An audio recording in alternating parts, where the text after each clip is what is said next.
So what's going on guys, Kids here and welcome back to a brand new video. For today I will show you the best Enzo build in the first Descendant. So in this build guide I will show you what weapons and modules you want to get. Then I will explain every single skill and show you the best reactor stats and external components. And then lastly we will take a closer look at the gameplay and mods, so you would be able to get the best results and highest damage possible and much more. And just before we start, let me introduce you guys to today's sponsor, Instant Gaming. They are a website that provides you with a brand new and simple way to buy games at amazing prices. You can get the best PC, Mac and console games with up to 70% off. Instant Gaming makes it very easy to save while purchasing games within a single site. Just choose the game you want to play. For example, I want to buy the new Elden Ring Shadow of the Erdtree DLC. So we just click on Add to Cart, then click Pay. Then we input our details, and then when the payment is complete, we will receive the game's activation key. And finally, we just simply go to the Steam and copy and paste the key in, and it's that simple. We just saved €9 and this was only 23% off. There are plenty of other offers that go even up to 70%. So what are you waiting for? Check out Instant Gaming by clicking my link in the description box, and let's get right back into the video. So then let's move over to the Enzo build. He is the best support character in the game, which not only helps others, but does really good damage as well. He specializes in providing scarce ammo to group members, and thus increasing the overall damage output of the group. He also has drones at his disposal to launch long-range attacks. It is best to focus on increasing Enzo's firearm 80k stats, since most of his builds are here to support the group. Therefore, it is very important to have good weapons to fit our setup. Our supply crate skill will refill a special and heavy ammo types, which is often hard to come by. And finally, our drone shield recovery will also help us to survive and make us a lot more tankier than most other characters in the game. So then let's take a look at the skills. The first passive skill is called the Fire Support. That gives us a fire support to allies within an area around our character. This also increases our max ammo capacity. The efficiency of this effect increases marginally with the number of Enzos in the squad, or if we disarm the security of the encrypted vault, which I will show you later in the video. Then our first active skill is called the Start Supply, which summons a bullet supplying device at the designated location. This of course will supply bullets to allies that approach the device. This device can be used once by each ally, and disappears when everyone has used it once, or the duration ends. Then the second one is the Explosive Drone, which launches an explosive drone forwards. The explosive drone explodes on contact with the enemy or a terrain object, which deals bunch of damage. Then the next one is Enhanced Combat Suit, that summons a Shield Recovery Comms. When the Shield Recovery Comms is first summoned, it recovers Enzo's energy shield by a certain amount, and then it continues to recover the energy shield through the Enhanced Combat Suit effect. And finally we have the Perfect Support, which summons a small supply ship to yourself and allies. This ship periodically provides you supply bullets and grants perfect support to allies. The small supply ship attacks enemies in front of you while it's active, and when the skill ends, it will fire a missile forwards that causes a big explosion at its destination. Then now let's take a look at our build modules. Your module capacity cost limits how many modules you can equip, and they can be upgraded as you level up your character.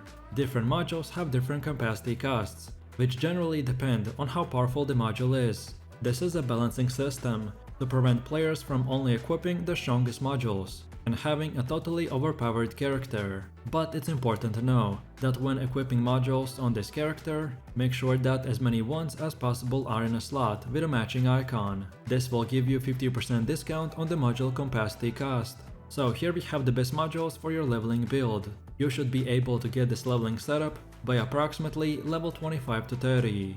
This is a good base setup to have before preparing to farm the max level setup. So we want to get the increased HP, which significantly increases your max HP.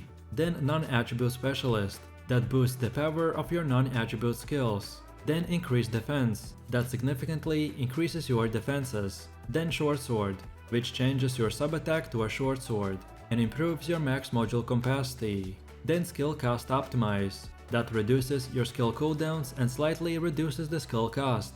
then nimble fingers, that reduces your skill cooldowns, and finally the non-attribute master, that significantly increases your skill power, with a additional increase to the non-attribute power. And just before we move on to the endgame setup, let me quickly explain why are some skill modules empty, like here for example. So basically, the slot modifies our skills, but the problem is that all the modified variants are worse for our build than the original. Therefore, we leave the slot empty, because there's not a single modifier in that slot, which could help our build, so it doesn't really matter what we do in that empty space. And after that is done, now we are ready for our max level module setup. So for the endgame build, I recommend to use the reinforced front line, that spawns a frontline reinforcement device, that grants a firearm 80k increase to allies in range. Then skill extension, which increases your skill duration. Then skill expansion, that increases our skill range. Then skill cost optimize, that reduces the skill cooldowns and cost.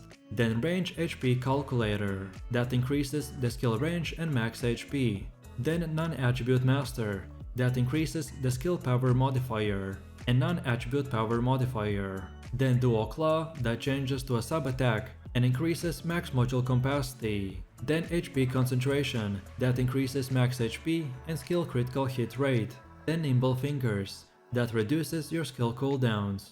Then increased shields, that increases our shield size. And finally the technician, that increases our skill power modifier. So then finally, let's take a look at the best weapons and stats that we should use. So for our build, the Thunder Cage submachine gun is the ultimate weapon.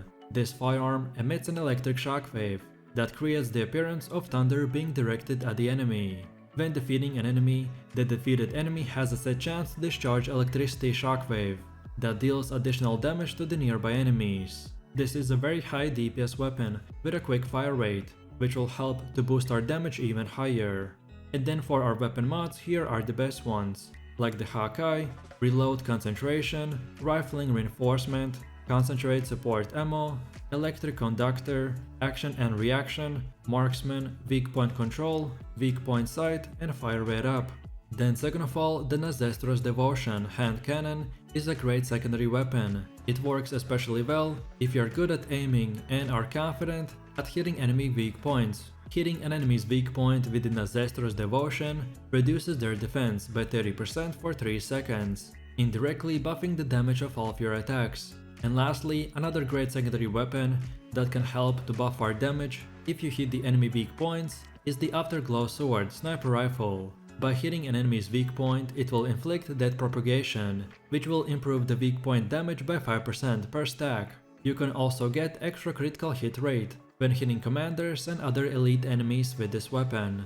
And then last but not the least, we need to quickly look into the best reactor stats. So your reactor is a very important item that determines your skill damage and can also include extra modifiers that buff certain aspects of your build. The better your reactor is, the more damage your skills will deal to enemies. The best reactor for Enzo is the Materialized Singularity, because it boosts the non-attribute skills, specifically the Start Supply and Perfect Support. Then the second one is the Materialized Phase, which boosts a non-attribute and dimension. This will increase the number of explosive drones and enhance combat suits. The priority is to buff non-attribute skills first, then either the singular or dimension based on support or damage. Lastly, make sure to equip the right weapon to activate the bonuses. So in our case, it is the Scout Rifle. And finally, we have the external components. With the external components, you will be somewhat subject to RNG, at least until you've played the game for long enough to find basically every single possible combination with a good stat roll. For this build, I generally recommend to get components with stats in max shields, max HP, HP recovery and defense. And that's about it. So with that said, I really do appreciate everyone for watching guys, and I hope you enjoyed it. If you have any questions or suggestions, then feel free to leave your comments in the comment section down below. And while you're doing that, please click like, subscribe and enable that notification bell, so this way you could support the channel and not miss any more amazing content. With that said, you have an amazing day and I will see you in the next one. So take it easy. Peace.